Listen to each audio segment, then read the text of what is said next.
Toads and Diamonds by Charles Perrault. Narrated by Dale Thomas. There was, once upon a time, a widow who had 2 daughters.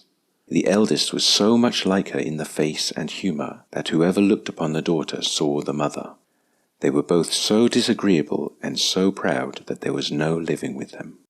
The youngest, who was the very picture of her father for courtesy and sweetness of temper, was withal one of the most beautiful girls ever seen. As people naturally love their own likeness, this mother even doted on her eldest daughter, and at the same time had a horrible aversion for the youngest. She made her eat in the kitchen and work continually. Among other things, this poor child was forced twice a day to draw water above 1.5 miles off the house, and bring home a pitcher full of it. One day, as she was at this fountain, there came to her a poor woman, who begged of her to let her drink. "Oh, aye, with all my heart, goody," said this pretty little girl, and rinsing immediately the pitcher, she took up some water from the clearest place of the fountain, and gave it to her, holding up the pitcher all the while, that she might drink the easier. The good woman, having drunk, said to her, "You are so very pretty, my dear, so good and so mannerly, that I cannot help giving you a gift." For this was a fairy who had taken the form of a poor country woman, to see how far the civility and good manners of this pretty girl would go. "I will give you for a gift," continued the fairy, "that at every word you speak there shall come out of your mouth either a flower or a jewel." When this pretty girl came home, her mother scolded her for staying so long at the fountain. "I beg your pardon, mamma," said the poor girl, "for not making more haste." And in speaking these words there came out of her mouth 2 roses, 2 pearls, and 2 diamonds. "What is it I see there?" said the mother, quite astonished. "I think I see pearls and diamonds come out of the girl's mouth. How happens this, child?" This was the first time she had ever called her child. The poor creature told her frankly all the matter, not without dropping out infinite numbers of diamonds. "In good faith," cried the mother, "I must send my child thither. Come hither, Fanny.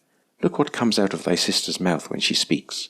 Wouldst not thou be glad, my dear, to have the same gift given thee? Thou hast nothing else to do but go draw water out of the fountain, and when a certain poor woman asks you to let her drink, to give it to her very civilly." "It would be a very fine sight indeed," said this ill-bred minx, "to see me go draw water." "You shall go, hussy," said the mother, "and this minute." So away she went, but grumbling all the way, taking with her the best silver tankard in the house. She was no sooner at the fountain than she saw coming out of the wood a lady most gloriously dressed, who came up to her and asked to drink. This was, you must know, the very fairy who appeared to her sister, but now had taken the air and dress of a princess, to see how far this girl's rudeness would go. "Am I come hither," said the proud saucy one, "to serve you with water, pray? I suppose the silver tankard was brought purely for your ladyship, was it? However, you may drink out of it, if you have a fancy." "You are not over and above mannerly," answered the fairy, without putting herself in a passion. "Well then, since you have so little breeding, and are so disobliging, I give you for a gift that at every word you speak there shall come out of your mouth a snake or a toad." So soon as her mother saw her coming, she cried out, "Well, daughter?" "Well, mother," answered the pert hussy, throwing out of her mouth 2 vipers and 2 toads. "Oh, mercy!" cried the mother. "What is it I see? Oh, it is that wretch her sister who has occasioned all this, but she shall pay for it." And immediately she ran to beat her. The poor child fled away from her, and went to hide herself in the forest, not far from thence. The king's son, then on his return from hunting, met her, and seeing her so very pretty, asked her what she did there alone, and why she cried. "Alas, sir, my mamma has turned me out of doors." The king's son, who saw 5 or 6 pearls and as many diamonds come out of her mouth, desired her to tell him how that happened. She thereupon told him the whole story, and so the king's son fell in love with her, and, considering himself that such a gift was worth more than any marriage portion, conducted her to the palace of the king his father, and there married her.